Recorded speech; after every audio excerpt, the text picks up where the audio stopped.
Why this is Latin America's next dining destination, Bolivia doesn't seem like an obvious foodie destination. But the big, landlocked South American country is making waves in the culinary world via top-notch restaurants and transforming foodways pioneered by the ancient Inca and Aymara peoples into modern fusion dishes.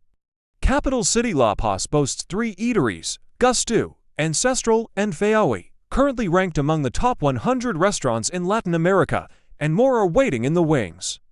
And it's not just La Paz. Bolivia's food revolution has also spread to major cities, such as Sucre, as well as the Uyuni Salt Flats. The new Bolivian cuisine kicked off about a decade ago, according to Marsia Taha, head chef at Gustu. There was a generation of new chefs that had a mindset that we should be proud about our identity and our culture and our food, Taha said. Taha and other like-minded chefs in La Paz coalesced around the concept of zero-kilometer cuisine, using as many ingredients as possible that are raised or grown locally and having direct contact with the ranchers or farmers that provide those things. By showing that we believe in local products, we were able to show people that Bolivian cuisine could be as great as things coming from outside the country, adds Sebastian Jimenez, chef and co-owner of Ancestral. Revolutionizing Bolivian cuisine, it's not surprising that Gustu has been counted among the continent's elite dining destinations since first opening its doors in 2013. Co-founder Claus Meyer is a Danish culinary legend who helped pioneer the new Nordic food movement at the Michelin 3-star Noma restaurant in Copenhagen, and Gustu is always mentioned among the continent's top restaurants. Merging Bolivia's traditional ingredients and food culture with the contemporary Nordic model, Taha and Meyer fashioned a gastronomic melting pot that truly lives up to its name. Gustu means delicious in the Quechua language of the Andes. Among the signature dishes are raw leg titicaca trout with mango, llama with Amazonian vanilla and ajipa root, Amazon fish with goldenberries and a fermented yuca cassava, and an out-of-this-world lamb tamale. Taha says that even after a decade in business, she and Gustu's other chefs are able to keep the concept fresh by traveling around Bolivia to learn about new ingredients and foodways, learning how people cook, how they grow their food, and so on.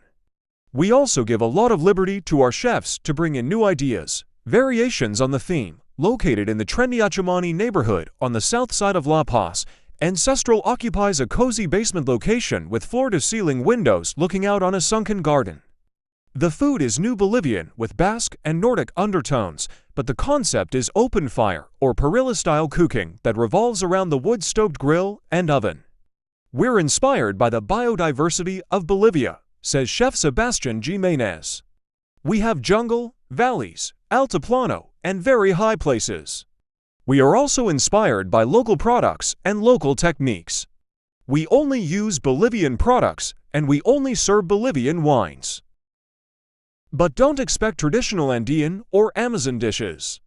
Ancestral offers a delicious fusion of old and new in offerings, such as the chultan ribeye steak, trout ceviche with grilled corn and sweet potato, and porchetta pork roast with Bolivian tubers and reddish sauce. Manca takes another tack. Rather than fine dining, the ambience is decidedly casual. The tables spread across 3 floors of an old wooden townhouse in the Boho Sapocachi neighborhood of central La Paz. It's especially busy at lunch. A mixed bag of local shoppers, politicians, students, and the occasional tourist savoring dishes, such as sopa de mani peanut soup, gratinated cheese and native potatoes with humica sauce, soft-baked capari beef from eastern Bolivia, and surubi catfish from the Amazon, served with quinoa, tucupi cassava, and edible flowers. Food of the devil. The chefs at these top-shelf restaurants don't have to look far for basic ingredients. Many of the building blocks of their fusion foods are native to the Andes valleys and foothills that extend all the way along Bolivia's western side from Lake Titicaca to Argentina.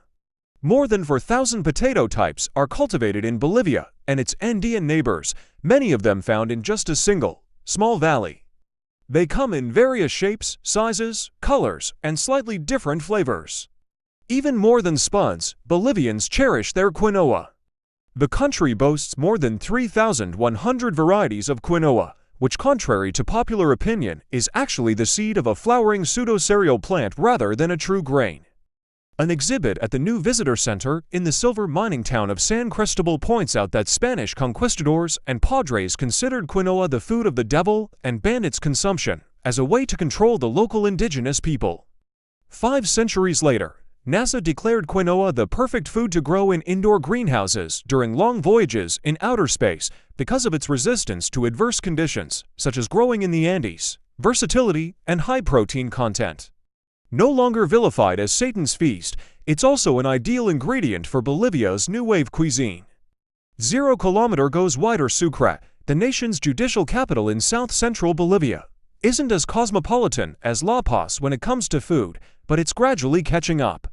Located across the street from the city's Cathedral Basilica of Our Lady of Guadalupe, Joyride Cafe was founded as a tourist restaurant but evolved into a local hangout for date nights, after-work parties, and Sucrans craving burgers, pasta, and other global eats. But right down the block is the fusion fare of El Solar.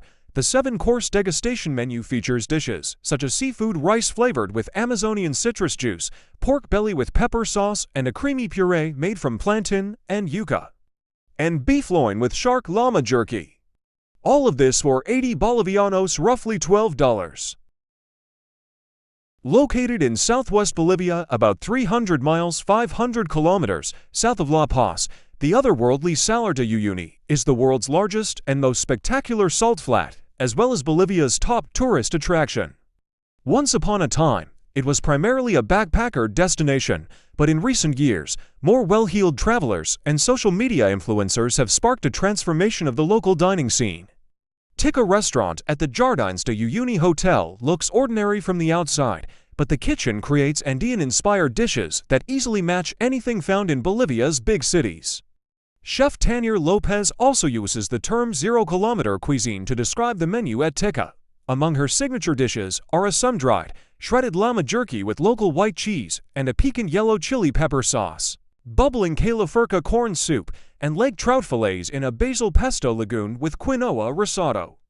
Lopez says one of the closest dishes at Tikka to what the ancient Inca may have eaten is the llama patoshchi.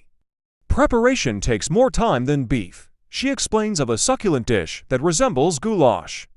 We still do this in the traditional way from many centuries ago, heated on lava rocks. Dishes that the Incas never tasted, but would probably die for, are Tikka's house-made desserts, in particular the quinoa and purple corn ice creams. Tikka also does upscale takeaway meals for a remote picnic that diners can enable on their own or via a 4x4 adventure with Hidalgo Tour, which sets up a table, chairs, and bar at a remote location in the middle of the salt flat. But that's not to say that Bolivia's food revolution has reached every nook and cranny. On our boat ride from the mainland in the middle of Lake Titicaca, the Isla del Sol Island of the Sun is the legendary birthplace of Inca civilization and a place still deeply rooted in the Andean past.